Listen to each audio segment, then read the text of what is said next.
Hi everybody, welcome back to Consultant Chronicle. My name is Mark Thompson. My co-host sitting next to me is... Scott Thibodeau. Okay, Scott. Now, quite a few of our colleagues that you and I know have heard your voice, but they haven't seen you on video. So you've done voiceover for someone we know. For That's true. Consultant Chronicle, right? You are that voice. Okay, so one of the things that I thought we could get into is what you do, and then we could talk about some best practices about what you actually do out there in the real world, not just for Consultant Chronicle. So let's talk about you. First of all, your last name. Thibodeau. Thibodeau, okay. Is there a history with that? Where does that come from? Yeah, it's a French name, and I've got relatives mostly there's some in Canada, but they're up and down the East Coast. Okay, I think I knew that, but I had to ask. What if we came up with 5 tips for the trainer? Right. You know, we try to focus on the consultant, we focus on trainers, the IT pros, but not from the student perspective. I need 5 tips, Yep. and I'd love for us to share 5 pieces of advice for that Great. trainer, you know? Great. And I remember we talked about setting expectations, but that could mean different things to different people. So let's start with number 1. Right. Yeah, so expectations can be set in a couple different places. Of course, when a client is looking to have training done for their business, the expectations can be set right there as far as the benefits of saving time and money for the organization by not having to have everybody travel to one location. Very good, very good. Based on my notes, and my scribble here says interaction, encourage interaction. Can you talk a little bit about that? Oh, definitely. This would be tip number 2. Yeah, definitely. And that's one of the other factors that I think people have apprehension about with virtual classes is that they're not going to be as engaged as they would be as an in-person class. Now, I won't sugarcoat it by saying, oh, it's going to be exactly the same. It isn't. It is different. It definitely is a different experience. However, that's where the trainer and their experience really helps kind of, grow that culture within the class to look for ways to engage the students.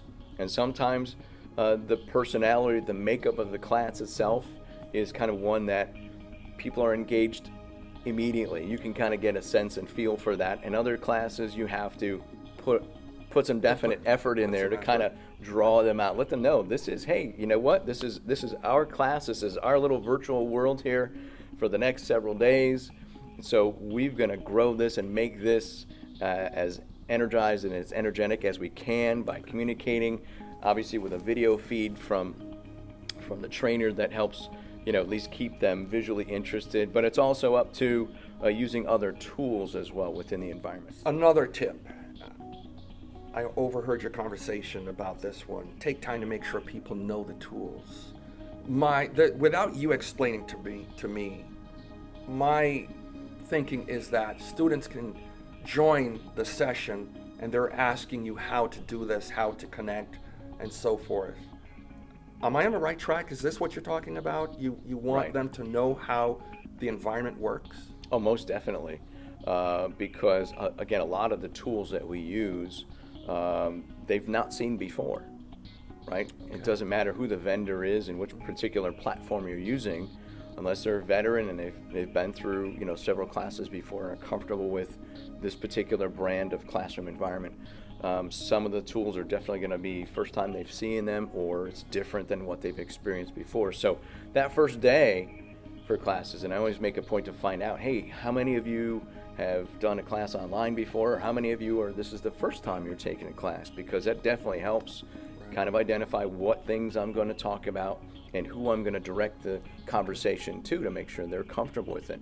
So does New Horizons have a process? And we don't need to go into the process, but Certainly. You have a standard process. Exactly. When a student registers for class or a company registers. Correct.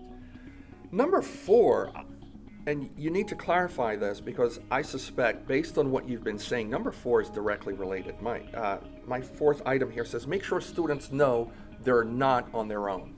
Exactly. because again, they might be in a location where they're all by themselves. They might be at home, and so if they have any problems, something isn't going well, they got to know that, hey, there's an environment here that's going to support them in whatever their issue is. All right, whether I it's with have their... to cut you off on that. I was in a situation years ago. The students felt they were on their own, and the company I worked for, we didn't have a support mechanism. The instructor was that one person. Right, and a lot of times the instructor is the first line, if you will, of communications if a student is having an issue. So depending upon the severity of the issue, it may be something that, okay, I know what this is. Oh, there's a browser issue you've got. We'll check this setting or that setting, and usually we can work through it. But anything else, we do have an operations team and a back-end support environment, a help desk environment specifically dedicated for the online classes. Great. Okay, number 5. Now this could be scary. Number 5 notes here says, make yourself available outside of the virtual world. Yeah. Explain. Well, just to let the students know that you don't only exist within that little confines of the classroom. Because there may be, questions related to, content they want to go back and maybe ask a question about, and they pop up, they're reviewing something outside of class time. So, an email address. You don't have to give your cell phone number, unless you feel comfortable with doing that, but at least another way to contact you. Because it might be a situation where, they forgot they had an appointment the next day. Right. So they need some way to reach out to you, feel connected, that, okay, I can let them know that this event is going to come up and I'm either going to be late or I'm not going to be able to attend class for whatever reason, to be able to do that. And additionally, they might have some follow-up questions, and as a consultant, this is always great. You have a dialogue with a student, it potentially can uncover other opportunities for other things going on with the organization. So any way that you can kind of get another connection with that student or organization really works out well for everybody. That's very good, very good. 5 tips, great, thank you for that. Let's wrap this up. When we were trying to work out our schedule, you were traveling.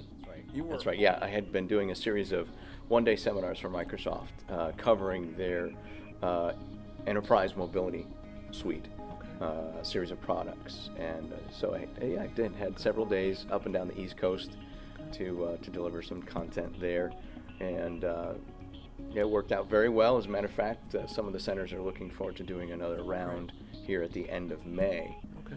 So I will be on the road again. Awesome. Good. So I'm hoping that you're going to make appearances on a more regular basis.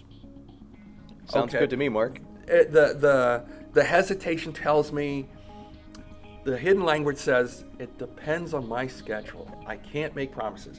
That's what you just said in that look you gave me. So, well said, Scott. Okay, ladies and gentlemen, we do appreciate you watching and tuning in to Consultant Chronicle. I want to thank my colleague Scott for working with us on this particular issue here. We hope to see you next time. Thanks for watching.